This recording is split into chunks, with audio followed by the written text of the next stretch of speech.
Hello friends, मैं हूं स्वाति पांडे और आज हम लोग देखने वाले हैं ईवीएस यानी पर्यावरण अध्ययन को। तो चलिए शुरू करते हैं आज की क्लास को। देखिए, आज हमारा जो अध्याय 12 है इसका नाम है बसेरा ऊंचाई पर।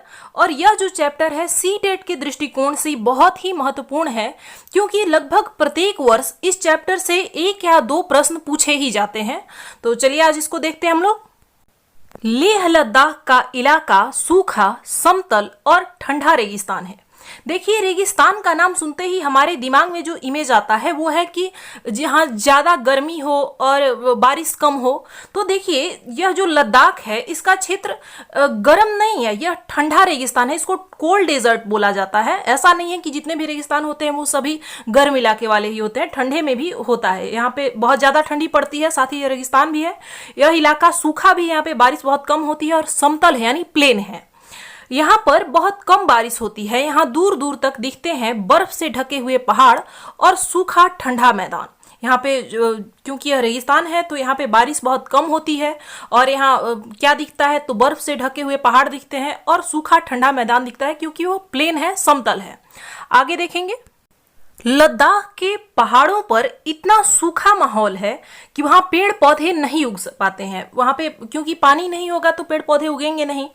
यहाँ घर 2 मंजिला होता है। लद्दाख में जो घर बनते हैं वो 2 मंजिला बनते हैं, जो पत्थरों को काट कर एक के ऊपर एक रख के बनाया जाता है। कैसे बनाया जाता है? पत्थरों को काट के एक के ऊपर एक ऐसे रख के बनाया जाता है। उन पर मिट्टी और चूने से पुताई की होती है और अंदर से जो घर है वो छप्पर जैसा लगता है और अंदर हर तरफ घास फूस आदि पड़ी होती है। यहाँ तक हो गई बात। आगे देखेंगे। देखिए, घर के लोग जो हैं ऊपर की मंजिल पर रहते हैं। ये देखिए, लद्दाख का एक घर का फोटो दिया हुआ है। घर के लोग ऊपर की मंजिल पर रहते हैं और नीचे की मंजिल पर जानवरों के रहने की जगह थी। वहां पे जानवर रहते हैं और जरूरत का सामान इकट्ठा करके नीचे की मंजिल पे ही रखा जाता है। सर्दी के दिनों में लोग नीचे के मंजिल पर ही जानवरों के साथ रहते हैं। क्यों? क्योंकि नीचे की मंजिल पे ठंडी कम लगती है। नीचे की मंजिल में कोई खिड़की भी नहीं होता है, यानी कि नीचे खिड़की नहीं होता है तो ज़्यादा हवा भी प्रवेश नहीं करेगा। इसीलिए लोग जो होते हैं ठंडी के दिनों में नीचे आके रहते हैं, पहली मंजिल पर जानवरों के साथ ही। छत को मजबूत बनाने के लिए पेड़ के मोटे तने का इस्तेमाल किया जाता है। इनके छतों को मजबूत बनाने के लिए पेड़ के मोटे तनों का इस्तेमाल किया जाता है। देखिए, ये सब पढ़ के आप लोगों को अभी लग रहा होगा कि पता नहीं क्या पढ़ रहे हैं अभी हम लोग ये इतनी छोटी छोटी चीजों को, लेकिन प्रश्न यहीं से पूछे जाते हैं। आगे देखेंगे।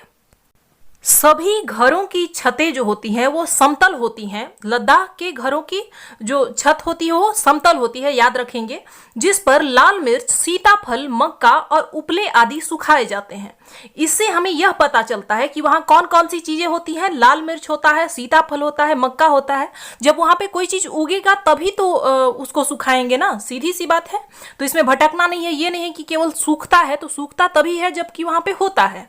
तो अगर पूछेगा कि लद्दाख में कौन सी फसल होती है, कौन कौन सी चीजें उगाई जाती हैं, तो वो है लाल मिर्च, सीताफल, मक्का। और उपले आदि भी सुखाए जाते हैं, मतलब जो जानवरों के गोबर से बनाया जाता है। छत उनके घर का सबसे महत्वपूर्ण हिस्सा है। यहाँ गर्मियों की तेज धूप में ही बहुत सारी फल और सब्जियों को सुखा के रख ली जाती हैं। क्यों?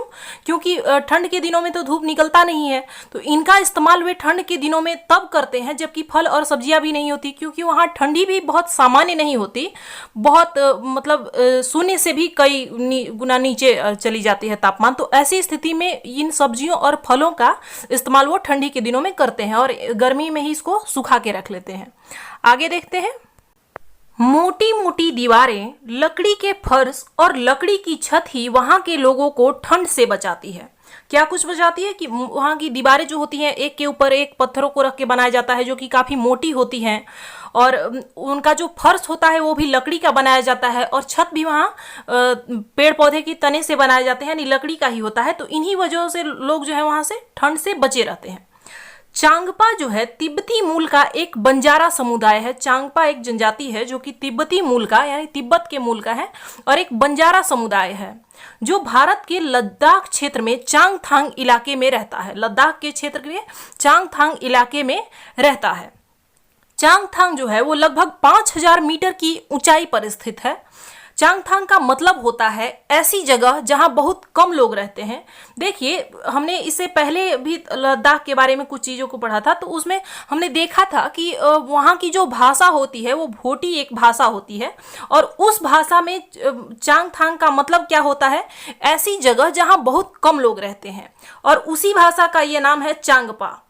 तो इसमें कंफ्यूज नहीं होना है। चांगपा जो है वो एक तिब्बती मूल का एक बंजारा समुदाय है जो कि कहाँ रहता है, लद्दाख क्षेत्र के चांगथांग इलाके में, और इसका अर्थ क्या होता है कि जहां बहुत कम लोग रहते हैं, और यह काफी ऊंचाई पर है, यानी लगभग 5000 मीटर की ऊंचाई पर स्थित है। आगे देखेंगे, आगे दिया गया है ऊंचाई पर जाने से हवा में ऑक्सीजन की जो मात्रा है वो कम होती है, इसीलिए ऊंचाई पर सांस लेना जो है वो मुश्किल होता है, क्योंकि वहां पे हवा में ऑक्सीजन की मात्रा कम हो जाती है, तो सांस लेने में थोड़ी परेशानी होती है। चांगपा जो है वो घुमंतु लोग हैं। इसका मतलब होता है कि जो एक स्थान पर नहीं रहते हैं, यानी कि जो हमेशा एक ही जगह पर नहीं रहते हैं। अपनी भेड़ बकरियों के झुंड को लेकर पहाड़ों में हरे मैदानों की खोज में वो घूमते रहते हैं, अपनी भेड़ बकरियों के झुंड को लेकर। इन्हीं जानवरों से इन्हें अपनी जरूरत का सामान मिलता है, जैसे दूध, मांस, टेंट के लिए चमड़ा, स्वेटर और कोट के लिए ऊन आदि इन्हीं से प्राप्त होता है। भेड़ बकरियां ही इनकी सबसे बड़ी पूंजी होती है, जो कि चांगपा जनजाति के लोग हैं। इनकी सबसे बड़ी पूंजी क्या है, भेड़ बकरियां ही हैं। जितनी भेड़ बकरियां उतना ही ऊंचा परिवार का स्तर है, यानी कि परिवार का स्तर कितना ऊंचा है वो भेड़ बकरियों की संख्या से ही अंदाजा लगाया जाता है। आगे देखेंगे, चांगपा खास तरह की बकरियां पालते हैं जिनके बालों से दुनिया की मशहूर पश्मीना ऊन बनती है। इसका नाम तो लगभग हर किसी ने सुना होगा। ये जो है ये खास तरह की बकरियां पालते हैं और जिनके बालों से दुनिया की जो मशहूर है पश्मीना ऊन ये बनाई जाती है। जितनी ठंडी और ऊंची जगह पर ये बकरियां रहेंगे उतना ही इन बकरियों के बाल जो है वो ज़्यादा नरम होंगे। इसलिए चांगपा जो है इतनी मुश्किल हालात में भी इतनी ऊंचाई पर रहना पसंद करते हैं, ताकि उनकी जो बकरियां हैं उनके बाल ज़्यादा नरम हो और वो उससे ऊन बना सकें। आगे देखते हैं। देखिए, आगे हमारा हेडिंग है दुनिया में मशहूर पश्मीना। यह जो एनसीईआरटी बुक है उसी का एक पेज है। अगर आप लोगों को इसे देखने में परेशानी हो रही होगी तो आप अपना वीडियो का क्वालिटी ज़्यादा बढ़ा लेंगे तो आपको ये नज़र आएगा स्पष्ट रूप से। यहाँ पे एक पश्मीना शाल का इमेज भी दिया गया है, आप लोगों ने इसका नाम भी सुना होगा। यह माना जाता है कि एक पश्मीना शॉल जो है वो 6 स्वेटरों के बराबर गर्मी होती है इसमें, और इतनी गर्म होने के बावजूद भी यह मोटी बिल्कुल भी नहीं होती है, यानी कि यह बहुत ज़्यादा मोटा नहीं होता है, लेकिन इसमें गर्मी ज़्यादा होती है। यह पश्मीना बनता है पहाड़ी बकरियों की एक खास नस्ल से जो लगभग 5000 मीटर की ऊंचाई पर रह सकती हैं। यह किनसे बनता है कि पहाड़ी जो बकरियां होती हैं उनकी एक खास नस्ल होती है जो कि लगभग 5000 मीटर की ऊंचाई पर रह सकती हैं, और यहाँ सर्दियों में जो तापमान है वो 0 सेंटीग्रेड से भी बहुत कम, यानी -40 डिग्री सेंटीग्रेड तक भी चला जाता है ठंडी के दिनों में।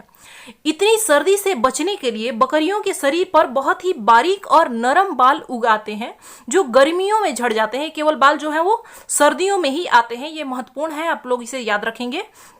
ये बाल बहुत ही पतले होते हैं, इतने पतले कि बकरी के 6 बाल मिलाकर तुम्हारे सिर के एक बाल की मोटाई के बराबर होंगे। तो आप सोच सकते हैं कि इनके बाल कितने पतले होते हैं कि इन बकरियों के अगर 6 बाल को मिला देंगे तो हमारे सिर की एक जो बाल है उसकी मोटाई के बराबर होंगे। तो सोच सकते हैं कितनी बारीक है ये।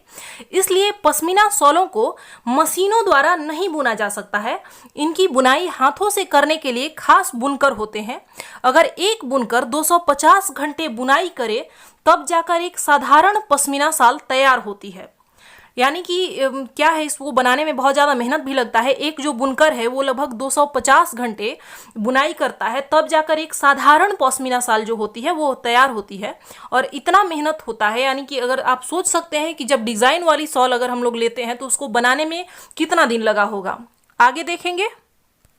चांगपा जो है अपने टेंट को रेबो कहते हैं। यह रेबो किस भाषा का शब्द है, भोटी जो यहाँ की भाषा है उसका एक शब्द है, और इस भाषा में वो लोग अपने टेंट को रेबो कहते हैं। ये टेंट जो होता है वो तिकोना होता है। याक के बालों से बुनाई करके ये चांगपा जो है वो पट्टियां बनाते हैं लंबी लंबी, और जिन्हें सिल कर वो जोड़ लेते हैं। ये बहुत ही मजबूत होती हैं और गर्म भी होती हैं, क्योंकि वहाँ पे ठंडी ज़्यादा है तो ऐसी चीज़ों का इस्तेमाल करना होगा जो कि थोड़ा गर्म रखे। यह टेंट लगाने से पहले जमीन में 2 फुट गहरा गड्ढा खोदते हैं और फिर गड्ढे के आसपास की ऊंची जमीन पर टेंट लगाते हैं। ऐसा करने से वो जो सर्द हवाएं हैं, ठंडी हवाएं हैं, उससे बच जाते हैं। आगे देखते हैं। ये देखिए चांगपा जनजाति का एक टेंट है, इस प्रकार का कुछ होता है। रेबो के बीचों बीच एक छेद होता है जिससे कि चूल्हे का जो धुआं है वो बाहर निकल सके। रेबो यानी कि ये जो इनका एक टेंट होता है, अपने टेंट को ये लोग रेबो बोलते हैं, और इसके बीच में एक छेद होता है ताकि जो अंदर चूल्हे का धुआं है वो बाहर निकल सके। इनके जो टेंट का डिज़ाइन है वो लगभग 1000 साल से भी ज़्यादा पुराना है, और इससे टेंट में रहने वाले जो चांगपा हैं वो ठंड से बच जाते हैं इसकी इस डिज़ाइन के कारण। सर्दियों में यहाँ का जो तापमान है 0 से भी कई डिग्री नीचे चला जाता है। साथ ही हवा लगभग 70 किलोमीटर प्रति घंटा की गति से चलती है। सोच सकते हैं कितनी ठंडी होगी और कितना मुश्किल हालात होगा। आगे देखेंगे। रेबो के पास ही भेड़ बकरियों को रखने के लिए एक जगह बनी थी।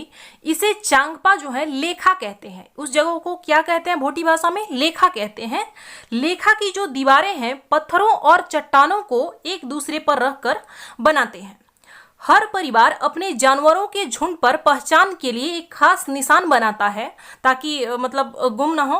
रोज सुबह झुंड को लेखा से बाहर निकालकर, यानी जो जानवर के झुंड है उसको लेखा से बाहर निकालकर गिनकर चराने के लिए ले जाना और ठीक से वापस लाना वहाँ की औरतों और बड़ी लड़कियों का रोज का काम है। बड़ी लड़कियों मतलब जो उम्र में थोड़ी बड़ी हैं, उनका रोज का काम है। आगे देखते हैं। आगे दिया गया है, कश्मीर के हर गली में दिखती है एक बेकरी। कुछ इस तरीके की दुकानें दिखती हैं। कश्मीर के जो लोग होते हैं अपने खाने के लिए घर में रोटी नहीं बनाते हैं, बल्कि इसे दुकान या बेकरी से ही खरीदते हैं। यहाँ तक हो गई बात। आगे देखेंगे। आगे हमारा हेडिंग है, श्रीनगर के घर एक नज़र। देखिए, श्रीनगर में बाहर से आए कई टूरिस्ट जो होते हैं वो हाउस बोट में रहते हैं, जो कि ऐसे पानी में रहता है।